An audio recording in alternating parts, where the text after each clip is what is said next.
So after having discussed about the concept of modules, the concepts and the significance of import statement and the namespace and other features, and now it is time to move on to the next part, that is packages.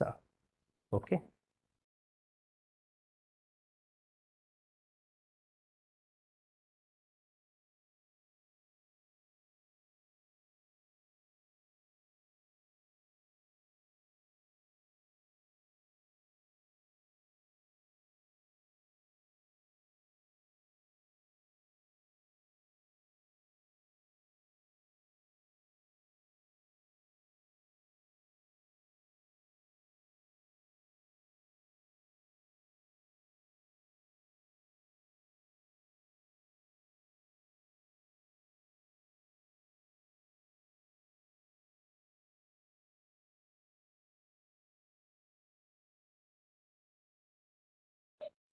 Okay. So now in this session, we are going to discuss about modules and packages and the remaining topics of Unit 4, errors, failures, exceptions, classification of exceptions, and a few examples related to character manipulation part. Yes, sir. Writing our own modules does not differ much from writing ordinary scripts. There are some specific aspects we must be aware of, but it definitely is not a difficult thing. It's not a rocket science. We'll be learning in the form of modules and packages. Here, I would like to emphasize the important concepts of modules and packages.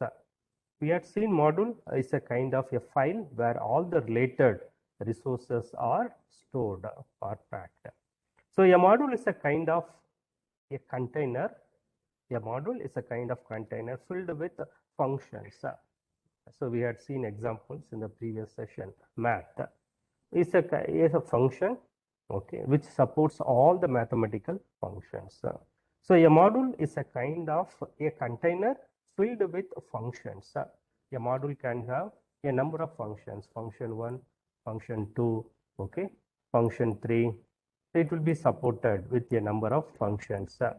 So it is a encompass of okay, collection of several functions constitute a module, a kind of container filled with functions, and we can pack as many functions as we want into one module and distribute it across the program practice. And of course, it is generally a good idea not to mix the functions with different application areas within a model. So mixing or simply unnecessary collecting it, integrating it will have so many linkage issues. Like so, we have to group our functions carefully and name the module containing them in a clear and understandable way. We can say intuitive way, so that it will be easier in the programming practices. So module is a kind of container which is filled with functions. It of course supports all the functions, but a good practice is suggestion is it should not be mixed. Only pick the relevant functions. Don't enforce like import from module import star, which will enforce forcefully add all the functions into the program, which is not required. So group our functions, group the functions carefully and name the module containing them in a clear and understandable way, intuitive way, so that it will be easily processed. There won't be any issues. Okay, so we need to save, we need to protect the execution time, processor time. So we say the execution application runs fast. The speed of the execution lies on the number of codes. Okay, the more the line of codes, the more time is required. If the application takes more time to execute or run to display the result, then it will be end up with okay, waiting. So people, the business, all we want to have. So if you like to have a transaction, just immediately when we logged into our online bank account, we are supposed to enter the amount, then one time password and other profile password, and then we wanted to complete at the earliest. We don't want to wait half an hour or 1 hour to complete a transaction. So only those required. Group the functions carefully and name the modules containing them in a clear and understandable, intuitive way so that it will not be mixed with other parts. So that is a container. A module is a kind of container filled with a functions. Then comes the package. Making many modules may cause a little confusion, a mess. Okay, so that is called a package solutions. So in the world of modules, a package plays a similar role to the folder or directory in the world of files. So a package is a collection of several modules, right? So two or more functions constitute a module, and similarly, two or more modules constitute a package. So a package plays the similar role of a module, which is a collection of functions and files. So the top, the root directory is called a package. Okay, so like module, which is a collection of functions, package is a collection of various modules, module 1, module 2, module 3, module 4.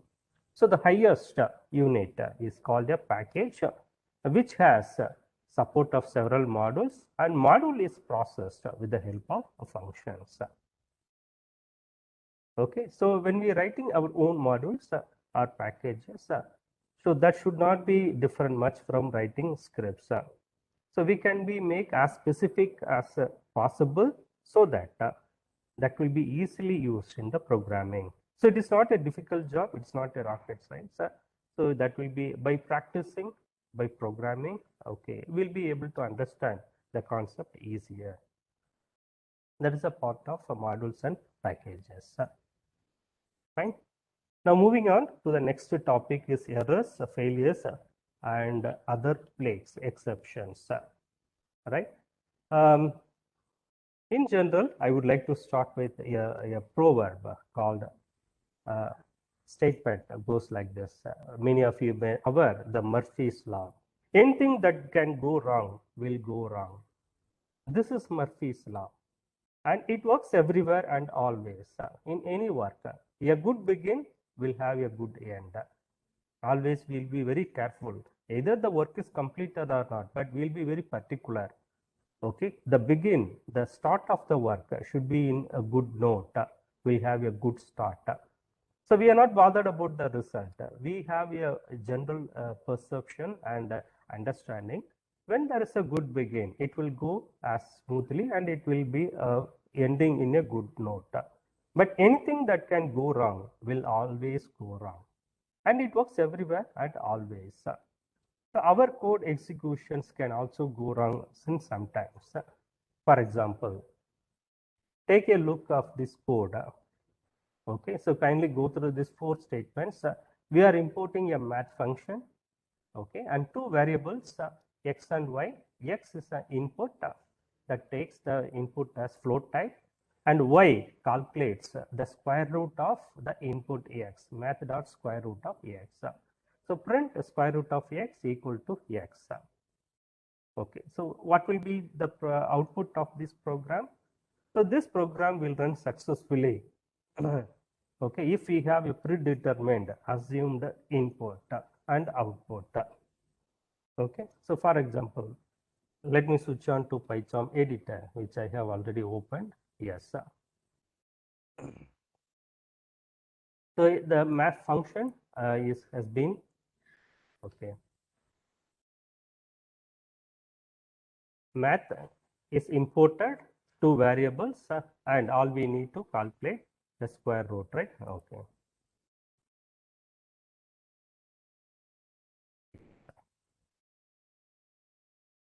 Okay, so how many of you have experienced this PyCharm editor? So you may see, no, there are 4 files opened in the menu, error 1, 2, 3, 4. If you like to run it specifically, just click and drag. We can have separate window.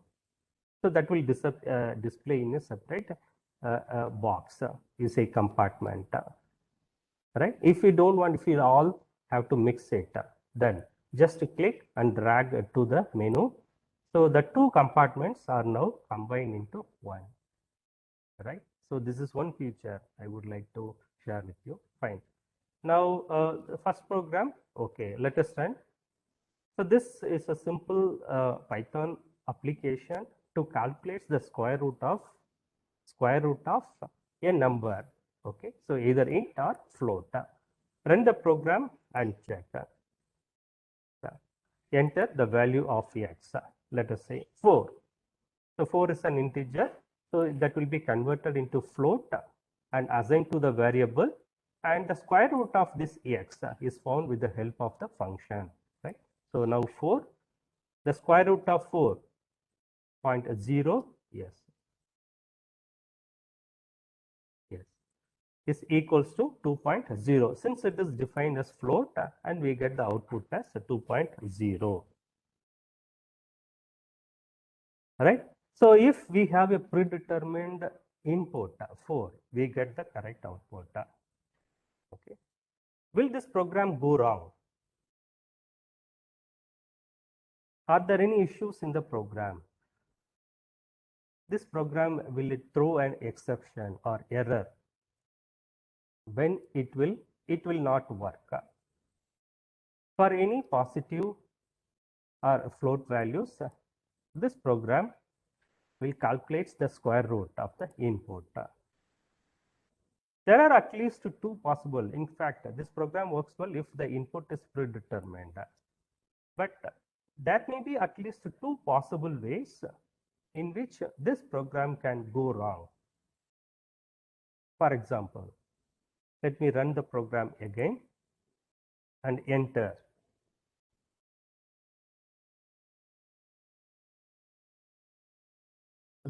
Any guess what will be the output? What will be the output? Could you see my screen, PyCharm editor? Can you guess the output of this program? I had entered some alphanumeric characters. Yes, error. It's very easy. It is generally we can say error. What kind of error it is? Yes, it is a value error. Could not convert string to float. As a programmer, as an user who is able to enter a complete arbitrary of alphanumeric characters or string, there is no guarantee that the string can be converted into a float value. This is the first vulnerability of the code, right? Have you understood? It's a value error. Let us check with the second case. It is -1. Again, an error, value error. Now the error, what is the message? Math domain error. So this second is that the square root function fails if it gets a negative argument. It fails to get the negative argument. So there is nothing wrong in the statement, but for certain output prefixed input, it finds the appropriate output result, but whereas for some kind of inputs, we get error messages. So now my question is, can we protect ourselves from such surprises? How can we avoid such errors? Because we cannot say the user, no, you have to do this, right? So a program is supposed to cover all the aspects. You cannot expect the user have a good computer knowledge. No, the end user may have the knowledge or may not have, but an application is supposed to be user friendly. Even though when there are wrong inputs are attended or entered, okay, are forced, then your system should not throw error. Mean it should not have such issues. So can we protect ourselves, okay, from such surprises? So of course we can to do it in order to consider as a good programmer. Okay, so how can we do it? What could be the solution? So the solution is exceptions. Each time when our code tries to do something wrong, or foolish or irresponsible or crazy or unenforceable. Python does two things.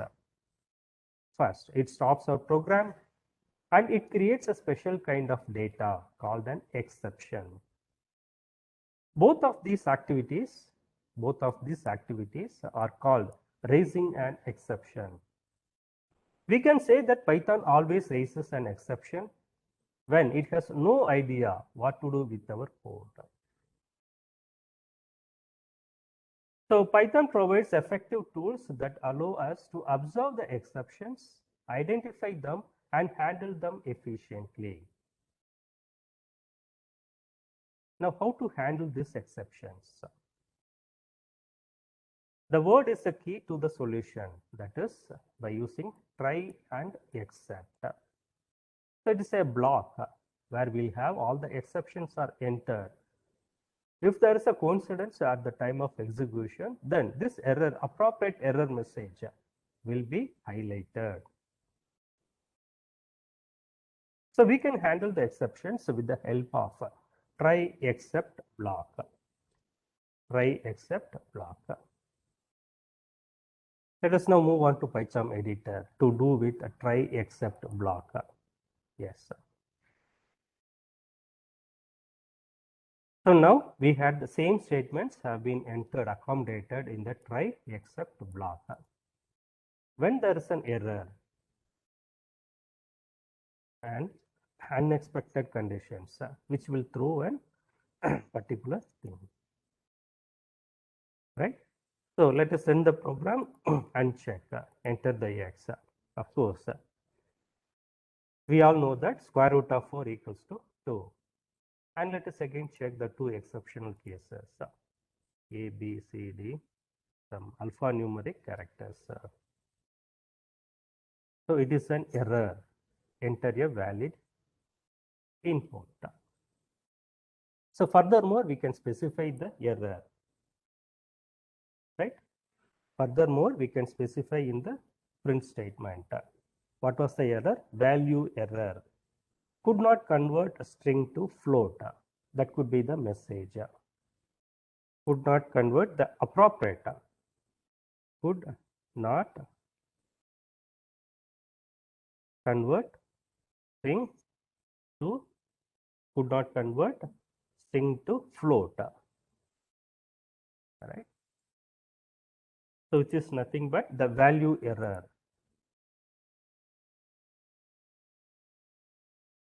Could not convert string to error. It's a value error. So the appropriate message could be highlighted in the try except block. Similarly, for negative values, that could be a math domain error. Math domain error, as I said.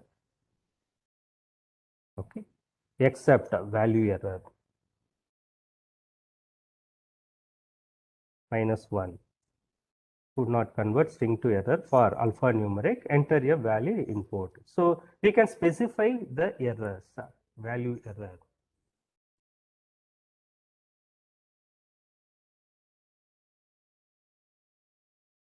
So Python prefer a completely different approach with the help of a try except block.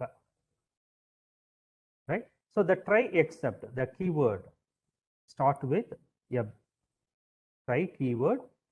It begins a block of the code which may or may not be performing correctly. Next, Python tries to perform the action as per its calculations or plan or the program. If it fails, if the calculation is failed, then the control will be transferred to the except block. It is simple as if else. If condition is fulfilled, then if block will be executed. If the condition fails, we have a else part, right? Similar kind of thing. So except is similar to else part. When this condition is failed, when the calculations are failed in the try block, this exception will be initiated. Otherwise, if the calculations are correct, for example, 9.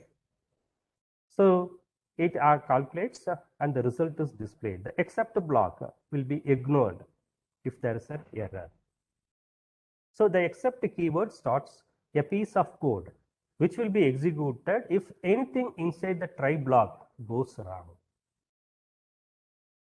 Did you get the point? So if an exception is raised, then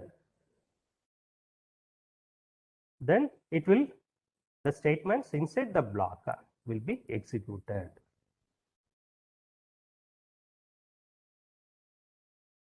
Okay. Have you understood this? Any doubts?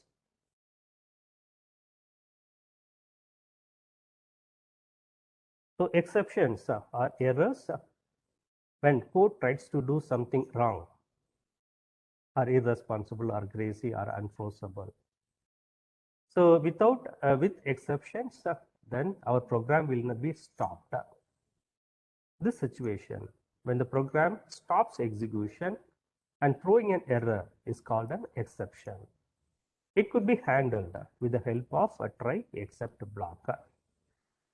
Right? In fact, so without stopping the program, we can have the while loop, right?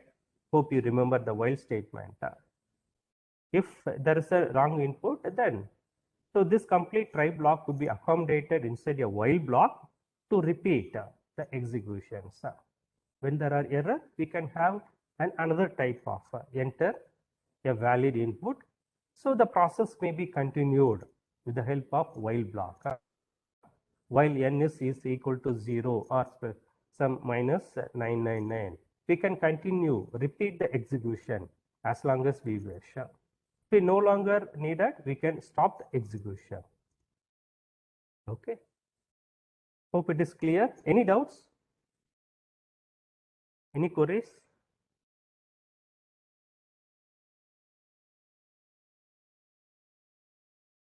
So we have, in this session, we have introduced errors, failures, and exceptions. If it is a prefixed, already predetermined input, there won't be any issues. But the code sometimes flatters with something wrong, foolish, or irresponsible, or crazy, or unforceable things are tried with the code. The situation is called an exception. That could be handled, avoided, managed in the program with the help of try except block. So without stopping the program, without forcing to end for the wrong input, we can continue the execution with the help of try except block. Right? Is it clear? Any doubts?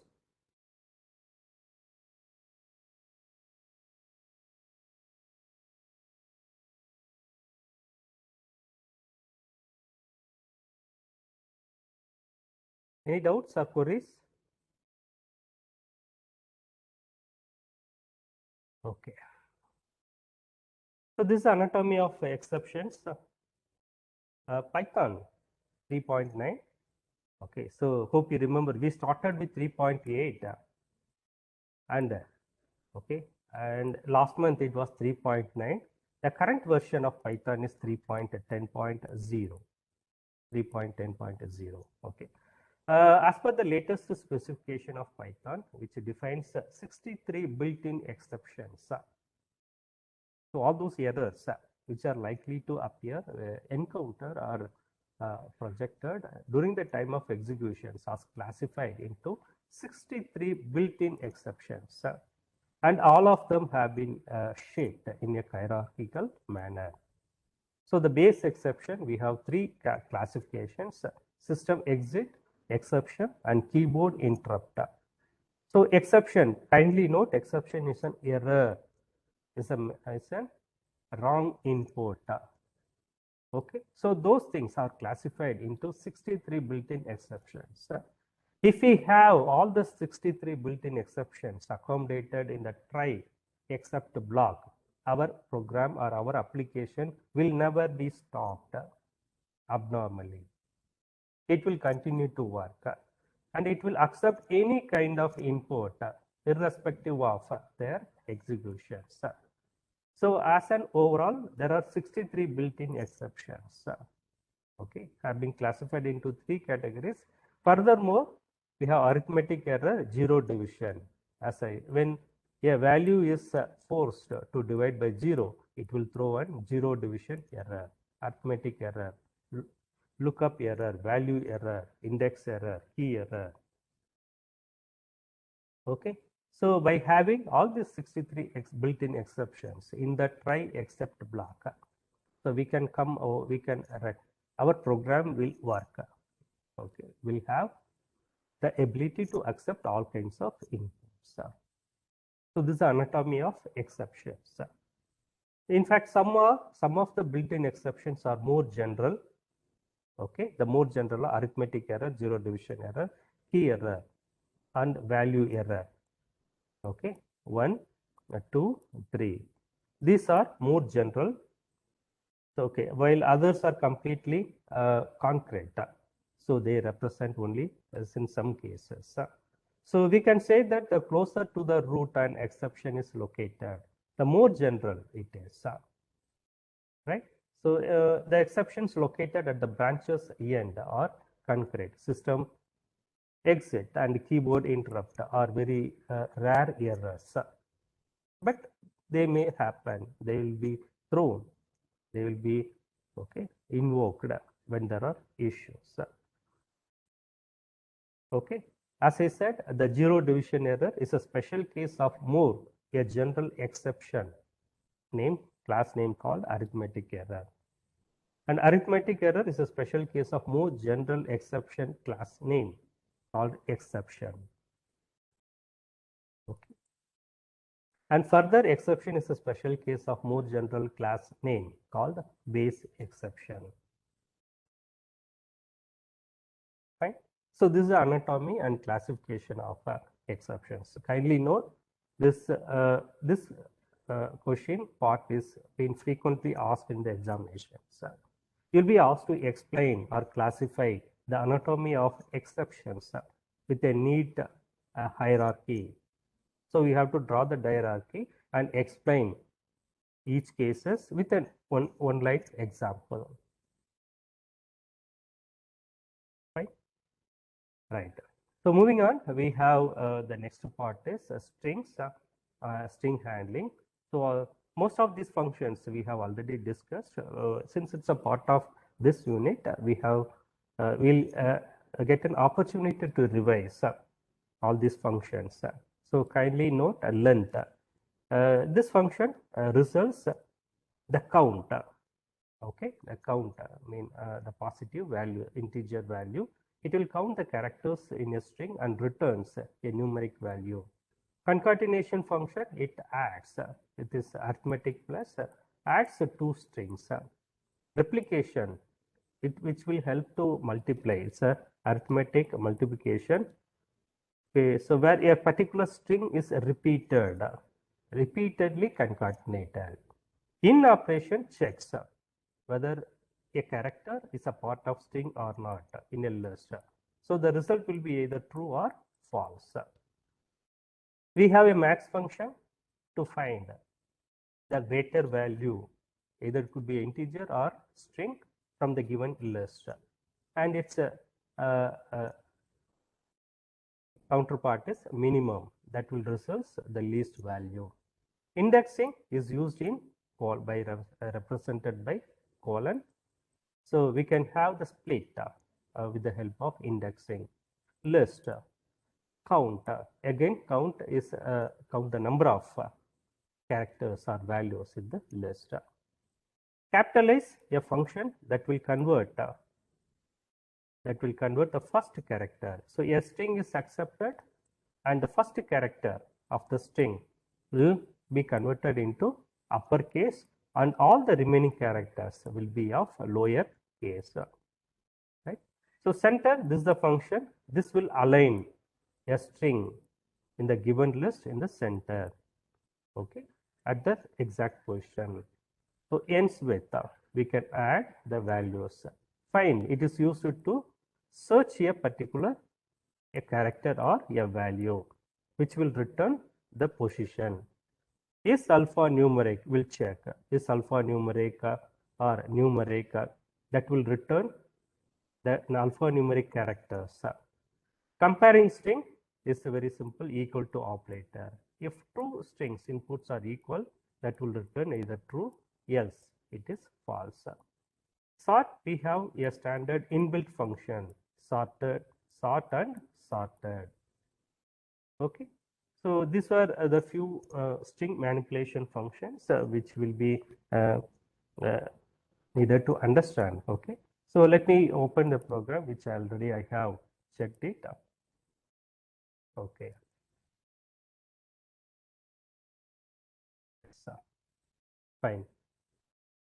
Hope my screen is visible. I have opened the PyCharm editor again. We accept two strings and try to implement all the functions, right? So let me stop this. Okay. Minimize the screen and let us check. Yeah.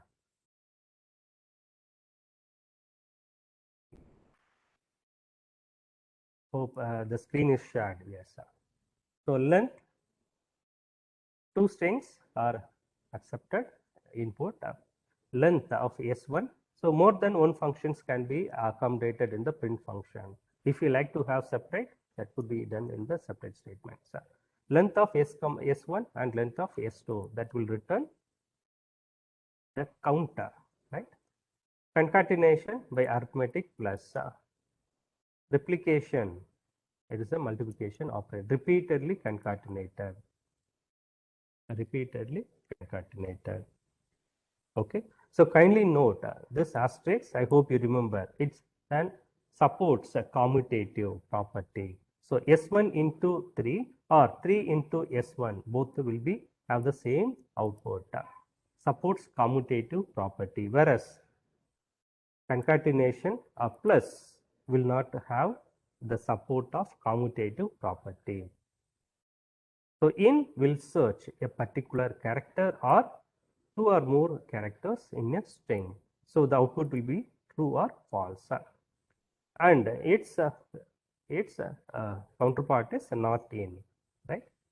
Max length. So it will calculate the value, or in case if the input is string, based on the ASCII value, that will be returned max length of s comma 1 and length of s comma 2. Okay, so that could be applied to more than one string, or we can have a specific string max of x1 or min of x1, right? And indexing with the help of Poland. Okay, so we can split the string and a part could be retrieved with the help of indexing operator, right? Count to check a selection of a particular character. Capitalize, as said, except first character, remaining will be converted into lowercase. So center is used to align, okay, format a particular string or a statement, right? So we have all these statements. Let us run the program and check the output. Yes.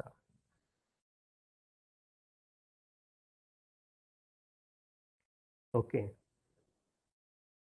So the first statement, print length of S1 comma length of S2. So length is nothing but count the number of characters. The count of first character is 7 and the second one is 6. 7 comma 6. S1 is S2. It's a concatenation. S2 plus S1, again concatenation of two strings. Replication S1 into S3. Kamala, Kamala, Kamala. 3 into S1, I said it supports commutative property. Whereas S1 plus S2 and S2 plus S1 are not equal. Whereas S1 into S3 and 3 into S1 supports commutative property. Okay. Next, in operator checks a particular character or string appears in the input. MA is a part of S1, which appears in the second position, it is and third position, so it returns true. Okay. Next, RA not in S1. We don't have RA. We have only MA in S1. So RA is not in the string 1. The result is true. If we check RA in S1, RA in S1. So this two characters are not in string 1. So we expect a false in the output. Right? Now max returns compares two string and calculates the length. So and finds the maximum length. So length of S1 is 7, length of S2 is 6. Length returns an arithmetic positive value which counts the number of characters. So the count of string 1 is 7, string 2 is 6. So max of 7, 6 return 7. Similarly, min of S1, S2 is minimum value is 6. Hope the 6. Okay. Now, can you answer what is print max of X1? I have not compared two string. I have taken only one string S1 is equal to Kamla and print max of X1. What will be the output? Can you please post your expected output? Yes, sir. Max of S1. Okay. So this max of S1 is a string. So a string is a group of characters and each character has a ASCII value. The maximum ASCII value. So we have what are the characters? K, A, M, L. K, A, M, and L. So out of this, the character which has the maximum ASCII value is M. So we get the output value as M. And min of S1 is K because K is a uppercase letter. So for uppercase letters, the value of ASCII is less than the lowercase. In fact, you may recall the ASCII values. The lowercase alphabets have the values of ASCII are greater than the uppercase. Okay, so min of S1, obviously it is the uppercase letter K. It's not small a. So small a ASCII value is greater than capital A. So hence we have got K. Right? Slicing 2:1 of string 1, which is nothing but 2 is nothing but starting from M up to 6. N minus 1 should be 5. 2, 3, 4 and 5. Right? It is nothing but MALA. Right? Print list of S1. So a complete string has been created into list. The string S1 has been converted into list. So every character has been made as a string KAMALA. So a list, we know a group of integer, all kinds of data types enclosed between a pair of square brackets. So since the input is a string and each element here are represented, each character now has been converted into a string because the list function applies the input converted into appropriate output. So KAMALA, each member now has become a string with the help of list function. So S1 dot count A. How many A in string 1? It is 4. The first A, second A, third A and fourth A. Capitalize S2. So the S2 is HARRIS, all caps. This capitalize function converts all the characters into lowercase except the first. The first remains will be a uppercase and the remaining characters are converted into lowercase. Right?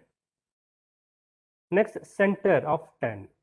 So within the square bracket, we are supposed to set center 10. So the total space here allotted is 10 spaces. In 10 spaces, the character S2 Harris has been arranged.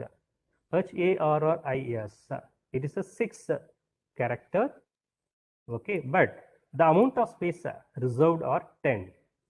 So the remaining are divided equally. So two space at the front, the first space and second space. Kindly note the cursor, movement of my cursor. So after the string, the first cursor, first space and the second space. So the count of a string is 6. The amount of space reserved is 10. 10 minus 6 is 4, equally shared prior to the string and later to the string. So since it is a 4, they have been equally shared. If we have 11, then the remaining space is 5. The length of string is 6. We had reserved 11 spaces. So remaining 5. How it could be distributed? That could be distributed 2 and 3. So the 2 space either prior to the string or later to the string. In such cases, run the program and check. As you may notice, the highest number of blank space are allotted at the front. The first space, second space and third space. 3 spaces in front of the string and the least space, the 2 spaces later to the string. So 3 at the front, 3 at the front and 2 later after the string. In case if it is not even. If it is even, there will be equal spaces prior and later. If it is odd, then the maximum space will be reserved, will be awarded at the beginning and then the minimum. Right? Now S2 dot find AR. So AR is a part of the string. Yes, it is a member. So the 2 characters, the string AR is a member. So that results true. Results true. Is S1 an alphanumeric? No, it is a 1. S1 is alphanumeric. Yes. Right? True. Right? S2 is numeric? No, it is a string, alphanumeric. So it is a false. Compare 2 strings. Are they equal? No. So the output is false. Okay. Then we sort. Sort is done with the help of sorted function. Print sorted of S1. So the characters are sorted according to the ASCII value. I said the uppercase has the lower ASCII value than the lowercase. So it has appeared first, followed by A. Then we have L and M. Sorted. A, followed by L and M. The capital K has a least ASCII value, so it has come at the front.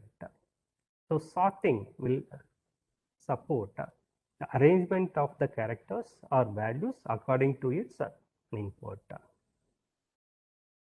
So another important function is we can convert a string into int and apply the arithmetic operations. We can apply the string manipulations plus minus if they are converted into int or float. But the important thing is that should be a value.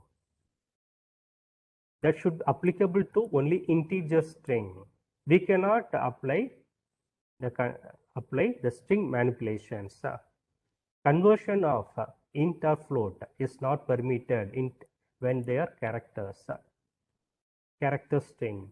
If they are integer string, so S3 and S4 are example of integer string.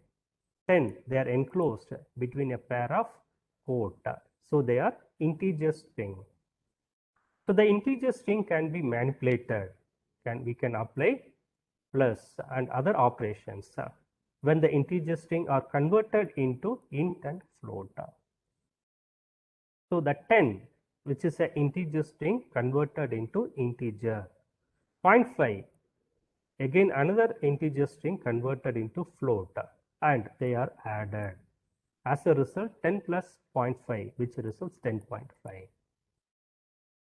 Please note, this kind of manipulations applicable only if the input are integer string, which is not applicable to character strings we cannot apply. Fine. Is it clear? Right. So strings are immutable sequences and we can apply all these operations appropriately. Next, you have a home exercise. Kindly note down and complete it. Okay. When you have time, just try to solve with the help of modules and packages. These are few examples have been explained in our textbook. You may note it down and find the solution at your leisure time. Right. With this, we have come to the end of this unit, right? And if possible, tomorrow I'll let us discuss the last unit, right?